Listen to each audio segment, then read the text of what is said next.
is a really interesting little tool. Alyssa and I are approaching firewood cutting season, and we'll be using our chainsaws more and more. And so I thought I would kind of start hunting for a better chainsaw sharpening tool. Stumbled on this little guy, and you know, I've seen these before, but it wasn't immediately obvious to me what it was.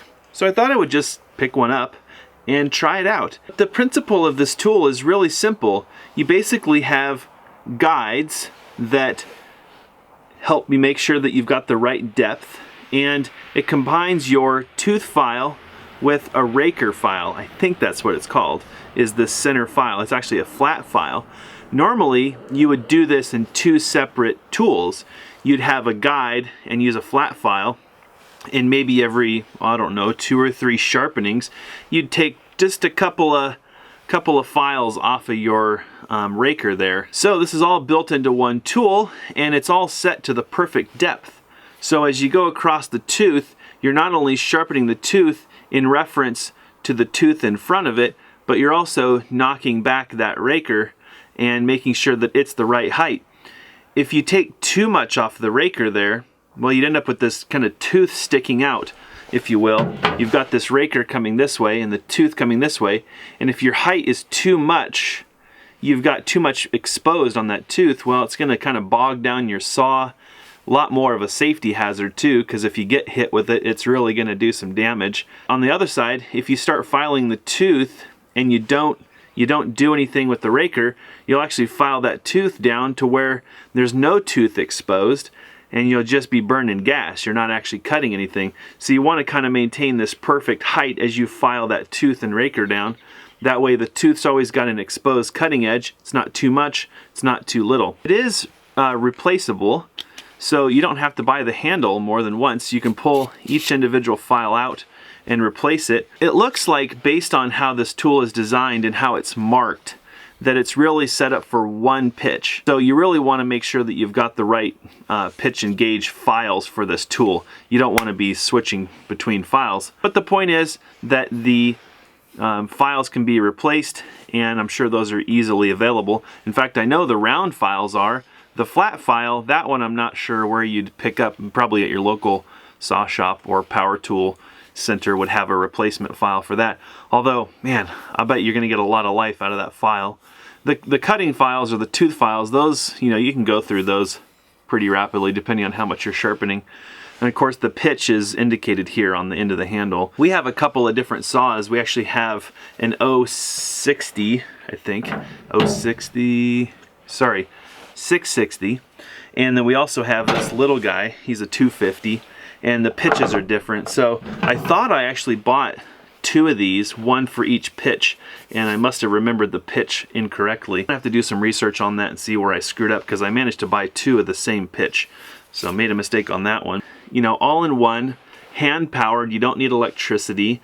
It's got really great guides. It's got nice markings on here so that you know that you've got the right angle, just like a regular saw file.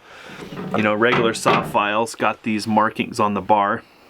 They show you what your pitch is relative to the tooth and the bar. This one's got a lot less mass, so it's really easy to get off, you know, start doing some weird stuff with the tooth. This one definitely follows the track more carefully. It's much more straight, although if you're not careful, yeah, you can start to deviate a little bit. There are arrows that indicate which direction to go, but it's gonna make sense. I mean, as soon as you start filing, it either is in the tooth or it's not. There are instructions stamped on the handles, if I didn't already mention that. The biggest problem we had is that I didn't actually know that you're supposed to knock back that forward tooth, or not, it's not a tooth, I'm gonna call it a raker.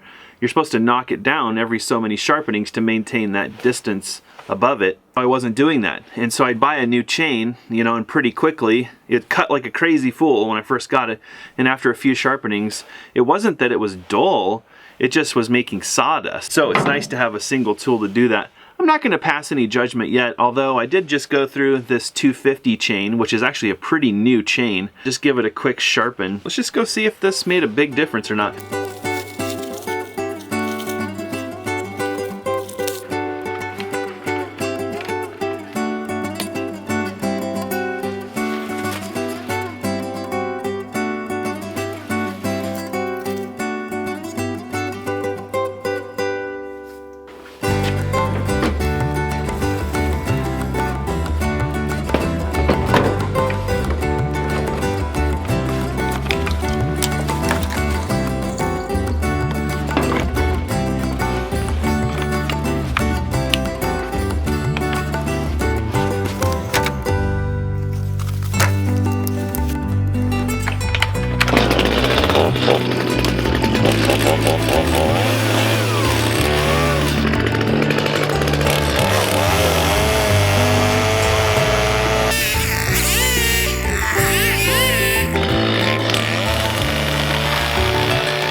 would say that sharpener did a fantastic job.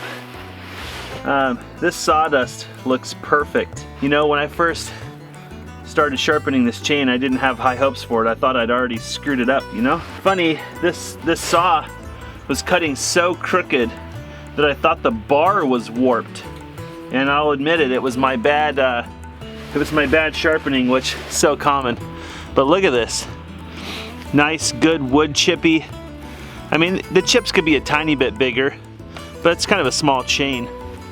And that was probably, I mean, with the camera running, it probably took me 20 minutes to do that chain, but yeah, you could do it in a couple minutes if you got some practice. So this is even dry Doug fir, so not exactly the best wood to be chainsawing, but I figured I'd just give it a quick go through and see how she did. And for dry wood, I'd say that went pretty good.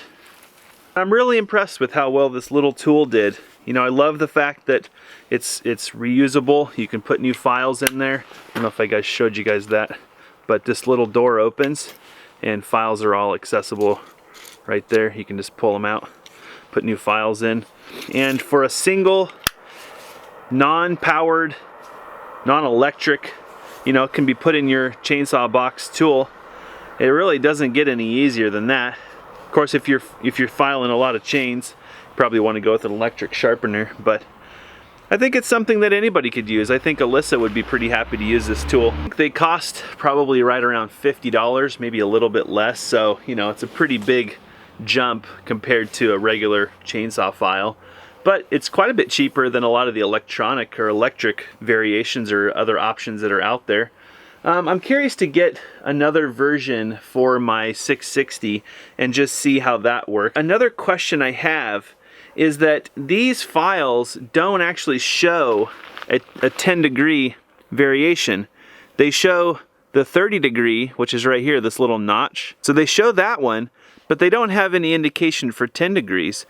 And we use that 660 a lot for chainsaw milling, and we use a ripping chain with that, which is filed at 10 degrees. I could probably make my own 10-degree marks on these, you know, just to be sure. I'd be concerned though that because it's such a complex tool that it might not work at 10 degrees. It might screw up the filing. So as much as I love the idea of this tool, I don't know that it's like the only answer to chainsaw filing. Maybe they make a 10-degree version. I don't know. Maybe I should go look and see if maybe you can replace these guides, or it's just a part of me that thinks that if you orient that differently, it's not going to work. I'm always excited to get new tools, and you know, I haven't been feeling very well. I've got a back issue that we're still trying to get resolved, and so that's why I haven't been doing much chainsaw milling. I really haven't been running hardly any power tools at all. It's just really hard because this is why one of the reasons I came on this journey was so I could do a lot more, you know, physical stuff. I got to be really smart and not hurt myself even further. So hopefully we'll get that solved soon, and I'll start feeling a lot better, and I can get out there in the woods and start making more sawdust.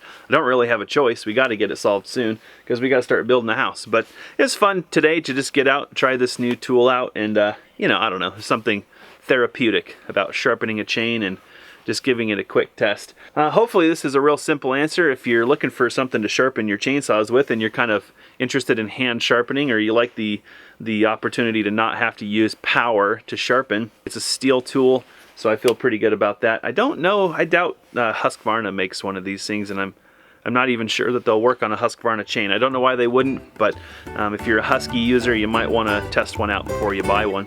Anyway, hopefully you enjoyed this video. Thanks for watching. See you next time.